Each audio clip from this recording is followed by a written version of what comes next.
पकड़ लिया। एल्विश तेरे जितने भी झूठ पकड़े हैं मैंने अभी तक सिर्फ 5-6 मिनट के वीडियो के सेक्शन में पकड़े हैं, अभी तो और झूठ पकड़ने बाकी है। पकड़ लिया। ध्रुव राठी ने इस विष को काउंटर करने के लिए YouTube पर जो वीडियो अपलोड किया था वो वीडियो पूरी तरह से अपमान और ईर्ष्या से भरा हुआ है। ध्रुव राठी ने अपने पूरे वीडियो में जितने भी तथ्य प्रस्तुत किए हैं या तो वो अधूरे हैं या गलत हैं। तो आइए जानते हैं कि ध्रुव राठी ने अपने इस वीडियो में किसका अपमान किया है और कौन से तथ्य ऐसे हैं जो पूरी तरह से प्रस्तुत नहीं किए गए। एक एक करके इनके कथनों का हम धागा खोलते हैं। सबसे पहले ध्रुव राठी का आप ये बयान सुनिए। नमस्कार दोस्तों, कभी बिटोड़ा देखा है आपने? ये चीज, इसमें गोबर के बने हुए उपले रखे जाते हैं। हरियाणवी में एक कहावत है कि बिटोड़े के मुंह से उपले ही निकले। इस बयान में मुझे 3 आपत्तियां हैं। पहली आपत्ति कि एल्विश यादव की तुलना उपलों से की गई है।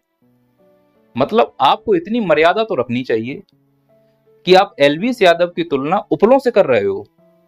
मैं मानता हूं कि उपले गंध फैलाते हैं, लेकिन जो गंध इसने फैलाई है उससे तो कम गंध उपले फैलाते होंगे। फिर भी आपको तनिक भी लज्जा नहीं आई कि इस गंध की तुलना उपलों से कर रहे हो। कम से कम उपले एक समय के बाद प्रयोग तो रहते हैं समाज के लिए कि थोड़ी देर गंध रहती है, सूख जाने के बाद किसी ना किसी के काम आ जाते हैं। पर जो ये गंध फैला रहा है, गन कल्चर की गंध, ऑनलाइन गेमिंग को प्रमोट करने की गंध, मारपीट की गंध, गाली गलौज की गंध, झूठी लाइफस्टाइल की गंध, इस गंध से समाज को कोई फायदा नहीं होने वाला है। तो ना ये वर्तमान में समाज के काम आएगा, ना इसके विचार भविष्य में समाज के काम आएंगे। तो तुमने किस आधार पर उपलों की तुलना इस गंजेड़ी से कर दी? ऐसा नहीं है कि ये गंध फैला रहा है, इससे भी बुरे बुरे ऐसे आइटम है समाज में जो गंध फैलाने का काम कर रहे हैं। ऐसे इन बेवड़ों को देखिए, अपने आप को एक्टर कहते हैं। एक्टर का काम होता है एक्टिंग करना और एक्टिंग करके समाज को उस दिशा में ले जाना जिससे समाज का उद्धार हो। लेकिन चूंकि ये बेवड़े हैं, एक्टिंग का नकाब पहने हैं, तो दुनिया को ये बताना चाह रहे हैं कि हम कितने बोल्ड हैं। तो जो लोग इनको अनुसरण कर रहे हैं वो इनकी जीवनचर्या, इनकी लाइफस्टाइल को भी अनुसरण करेंगे। तो ये बेवड़े हैं, ये चाहते हैं कि समाज भी बेवड़ा हो जाए तो समाज एक जैसा दिखे। अगर दारू पीना नहीं सीख पा रहे हो तो पान मसाला खाना सीख लो। खुद का लड़का जब ड्रग्स में पकड़ा गया तो हाय तौबा मचा दी। मतलब खुद का लड़का नशा ना करे, दूसरों के लड़कों को बोलते हो कि केसर में उंगली। तो जब दूसरों के बच्चों को तुम प्रोत्साहित करोगे तो तुम एक्टर नहीं हो, एक्टर के नकाब में वो गंध हो जो समाज को गंदा करते हुए घूम रहे हो। और एक गंध ये भी है मीडिया के नाम पर, ये वो गंध है जो समाज में उन मुद्दों पर कभी बात नहीं करेगी जिन मुद्दों पर बात करनी चाहिए। जैसे नीट का पेपर लीक हुआ, कोई मुद्दे की बात नहीं है। इंफ्रास्ट्रक्चर दिन भर रात टूट रहे हैं, कोई मुद्दे की बात नहीं है। रोजगार मिल नहीं पा रहा है, वो मुद्दे की बात नहीं है। लेकिन जहर फैलाना है, गंद फैलाना है, तो उसी गंदगी का हिस्सा है जिसकी तुम अभी तुलना कर रहे थे उपलों से। तो इन लोगों की उपलों से तुलना करना उपलों का अपमान है। तो तुमने उपलों का अपमान किया है, तुम्हें उनसे माफी मांगनी चाहिए। ये रहे तुम्हारे सामने उपले, इनसे आप माफी मांगो। Sorry sorry sorry.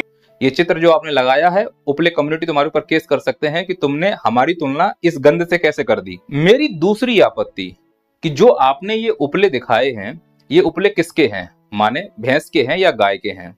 मैटर करता है। अगर भैंस के हैं तो कोई बात नहीं, लेकिन अगर गाय के हैं तो वो अंधभक्त तुमको एंटी नेशनल कहेंगे। जो अंधभक्त आंखों में पट्टी बांध लेते हैं उनके लिए जो बीफ बेचने वाली कंपनियों से चंदा लेते हैं, तब गाय का अपमान नहीं हो रहा है। तो ये क्लियर कीजिए कि जो तुमने ये उपले दिखाए हैं, ये उपले किसके हैं? भैंस के या गाय के हैं? अगर भैंस के हैं तो कोई बात नहीं, अगर गाय के हैं तो एंटी नेशनल हो। अपमान किया है तुमने उपलों का। एक गाय का गोबर जो होता है वो कोहिनूर हीरे से भी ज्यादा महंगा होता है। इतने तेजस्वी लोग हैं हमारे पास, कितने शानदार विचार रखते हैं। चौका कोई मारेगा, चौका कोई मारेगा, वो फटाफट उठा के। और मेरी तीसरी आपत्ति कि जो ये कहावत आप बोल रहे हो कि बितौड़े के मुंह से उपले ही निकलेंगे, एक्चुअली हमारे यहाँ कहावत इससे थोड़ी बढ़कर है। आपने गधा देखा होगा, गधा जब मुंह खोलेगा तो ढेंचू ढेंचू ही करेगा। इसीलिए ये जो गंजेड़ी है ये उस कैटेगरी का है जिसने समाज में गंद फैला के रखी हुई है। और ऐसे ना जाने कितने हैं जो अपने आप को इन्फ्लुएंसर बोल रहे हैं और इन्हें समाज में इज्जत चाहिए, जबकि इज्जत जैसा इन्होंने कोई काम नहीं किया है। मैं किसी भी यूट्यूबर का समर्थन या विरोधी नहीं हूं, मैं बस ये समझाने का प्रयास कर रहा हूं कि जो समाज में गलत हो रहा है और कुछ भी ऐसा काम जो समाज में बच्चों को गलत दिशा में ले जा सकता है, हमें उसका विरोध करना चाहिए। हमें अपना और पराया नहीं देखना चाहिए। पर हम क्या करते हैं कि किसी का भी अनुसरण करते हैं और ये नहीं देखते हैं कि इसका नुकसान हमें कितना होना है। आप ये देखो कि आपके घर की कंडीशन क्या है, आपका बच्चा कर क्या रहा है, मोबाइल में देख क्या रहा है। जो वो देख रहा है, जो उसके अंदर होगा वही उसके बाहर होगा। गिलास से अगर पानी छलक रहा है, इसका मतलब गिलास में पानी था। तुम्हारे बच्चे के अंदर वही छलकेगा जो उस बच्चे के अंदर होगा। अगर हवस होगी तो वो समाज में हवस फैलाएगा, अगर नशे के गुण होंगे तो नशा फैलाएगा। अगर वो अच्छे समाज बनाना चाहता है तो अच्छा समाज बनाने के लिए अच्छे लोगों को सुनना पड़ेगा। ऐसे गंजेड़ियों को सुनने से हमारे बच्चों का भला नहीं होगा, हमारे समाज का भला नहीं होगा। अब अगला बयान सुनते हैं और उसके धागे खोलते हैं। कहाँ है काउंटर, कहाँ है जवाब, कहाँ है? काएं करना बंद कर दे कौवे की तरह, ये रहा जवाब। मतलब इस वीडियो में अपमान पे अपमान करते जा रहे हैं। पहले उपलों का अपमान किया है, अब कौवों का अपमान कर रहे हो। मतलब कौवा काएं काएं करता है और तुम इस बेसुरे से कौवे की तुलना कर रहे हो। कौवों का सरदार बुरा मान जाए, कौवों का सरदार बुरा मान जाएगा अगर तुमने इस बेवड़े की, इस फटे हुए बांस की तुलना कौवों से की। तो कम से कम अपमान तो मत करो अगर तुम किसी का सम्मान नहीं कर पा रहे हो तो। इसीलिए दूसरों के प्रति सम्मान की भावना रखिए, तो ही आपको सम्मान मिलेगा। अगर आप दूसरों का सम्मान नहीं करेंगे, खासकर ऐसे बेवड़ों का, ऐसी गंद का, तो तुम एंटी नेशनल कहलाओगे, तो तुम जर्मन शेफर्ड कहलाओगे।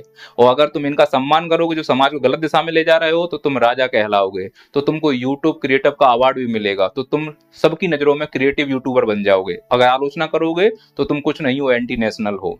आइए अब ध्रुव राठी का अगला बयान सुनते हैं। एल्विश, मुझे पक्का पता है तू इस वीडियो को देख रहा होगा। सीधा तुझसे बोलना चाहूंगा, अगर तुझ में 1% भी हिम्मत है तो बीजेपी से काउंटर मांग कर दिखा दे।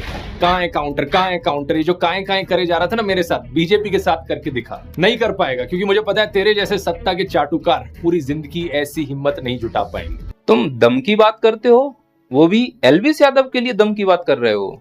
अरे एक बार उसे घटिया प्रजाति से तुम मिलवा कर तो देखो। जब वो घटिया प्रजाति जब वो इस प्रकार की घटिया प्रजाति के नशे से मिलता है तो उसके अंदर जो ताकत आती है बिल्कुल वैसी ही होती है जैसे तमराज किल्विस जब वो मणि को छूकर ताकतवर हो जाता था, तो तमराज किल्विस में एक ताकत आ जाती थी।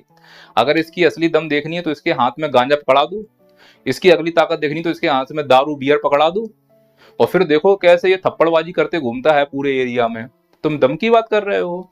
इस बेवड़े के हाथ में नशा तो पकड़ाओ, वो तमराज किल्विस की तरह अंधेरा ही अंधेरा फैला देगा। आपको बस मैं ये बताना चाह रहा हूं ध्रुव राठी जी कि आप जिसकी बुराई कर रहे हो वो हमारे समाज का बंटाधार करने में लगा हुआ है। और जो हमारे समाज का बंटाधार कर रहे हैं, चाहे वो कोई राजनेता हो, चाहे वो कोई अभिनेता हो, चाहे वो क्रिकेटर हो, चाहे वो वीडियो यूट्यूबर इन्फ्लुएंसर हो, अगर उनके विरोध में बोला जाएगा तो एंटी नेशनल कहलाओगे, माँ बहन की गालियां खाओगे, गलत गलत शब्दों से उच्चारण किया जाएगा। अगर इतनी कुब्बत है सुनने की, जो कि सुन रहे हो, तो सुनते रहिए। आप नेशनलिस्ट उनके लिए हो जो जानते हैं कि देश को किस दिशा में ले जाना है, जो देश को सही दिशा में ले जाना चाहते हैं। मेरे हिसाब से ध्रुव राठी की बातें उनके दिमाग में घुसती होंगी, समझ में भी आती होंगी। ध्रुव राठी के मैं बिल्कुल पक्ष में नहीं हूं, उनकी कुछ बातों का पूरी तरह से मैं विरोध करता हूं, लेकिन उतना तो पक्षधर हूं कि अगर कई यूट्यूबर की तुलना में ध्रुव राठी से करूं तो कम से कम जो वो नॉलेज देता है वो उस दिशा में देता है जिस दिशा में हमें सही दिशा मिल पाए, तर्क करने की शक्ति मिल पाए। वो नशे को प्रमोट नहीं करता ध्रुव राठी, वो गैम्बलिंग को प्रमोट नहीं करता ध्रुव राठी, वो किसी ऐसे प्रकार के कदाचार को प्रमोट नहीं करता है जिससे हमारे बच्चे खराब हों। पर उसके ऊपर आरोप वो लोग लगाते हैं जो इस प्रकार के कार्यों में लगे हुए हैं, जिसमें गैम्बलिंग है, गाली गलौज है, नशा है। वो ये बताते हैं कि ये एंटी नेशनल है और यह और कहीं से फंडिंग ले रहा है, हालांकि इसका कोई प्रूफ नहीं है। पर मुद्दा ये है कि एंटी नेशनल की परिभाषा क्या है, कि किसी एक व्यक्ति के बारे में बोल देना एंटी नेशनल है, कि किसी एक धर्म के बारे में बोल देना एंटी नेशनल है। राष्ट्र का मतलब क्या है? राष्ट्र का मतलब आप और हम, राष्ट्र का मतलब ये हमारी संपत्ति, राष्ट्र का मतलब हमारा भाईचारा। तो हमको ये समझना होगा कि भारत जो है ना वो हम सब से मिला हुआ है, किसी एक धर्म का नहीं है, किसी एक व्यक्ति का नहीं है, किसी एक पार्टी का नहीं है। जब हम एक साथ देखेंगे, और उसमें नुकसान अंत में हमें ही होगा। अगर पुल टूट रहे हैं तो मर हम रहे हैं, कोई राजनेता नहीं मरेगा। अगर सड़कें धंस रही हैं तो उसमें हमारा नुकसान हो रहा है, किसी राजनेता का नहीं हो रहा है। अगर एयरपोर्ट की छतें टूट रही हैं तो उसमें हम लोग मारे जा रहे हैं, कोई राजनेता नहीं मारा जा रहा है।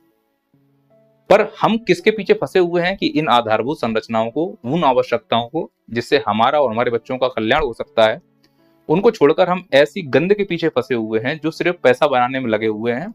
और वो कुछ ऐसे शब्द बोल देते हैं जिससे हम लोग भावुक हो जाते हैं। अगर हम हिंदू हैं तो जय श्री राम, अगर हम मुस्लिम हैं तो अल्लाहू अकबर, अगर हम दलित हैं तो जय अम्बेडकर। हमको लगता है कि यही पर्याप्त हो गया, पर जो हमको चाहिए वो हमें कभी नहीं देंगे। और जब वो हमको नहीं देंगे जो आधारभूत आवश्यकता है, जीना हमें उन्हीं आधारभूत आवश्यकताओं के बीच में है। इसलिए मेरा सभी पब्लिक से हाथ जोड़कर निवेदन है कि जितना हो सके अपने आप को जागरूक कीजिए, अपने बच्चों को देखिए कि वो किसका अनुसरण कर रहे हैं। मैं ये नहीं कह रहा हूं कि किसी का भी आंख बंद करके अनुसरण किया जाना चाहिए। अपने बच्चों में तर्क करने की शक्ति दें, प्रश्न पूछने की ताकत दें कि कोई भी हो प्रश्न पूछा जाएगा तो निश्चित तौर पर चीजें आगे जाएंगी। खासकर इन तथाकथित सेलिब्रिटियां, तथाकथित इन्फ्लुएंसर, गाली गलौज करने वाले यूट्यूबर्स, गेमिंग सिखाने वाले यूट्यूबर्स, ये हमारे बच्चों का बिल्कुल भला नहीं चाह रहे हैं। इनसे दूरी बना के रखें। आप पूरी तरह से डिजिटल मीडिया से बच्चों से दूरी बनाकर रखें और वो सिखाएं जो आपने अपने जीवन में सीखा है। बच्चों पर ध्यान दें, राष्ट्र जरूर मजबूत होगा। बच्चे कमजोर, राष्ट्र कमजोर। जय हिंद, जय भारत।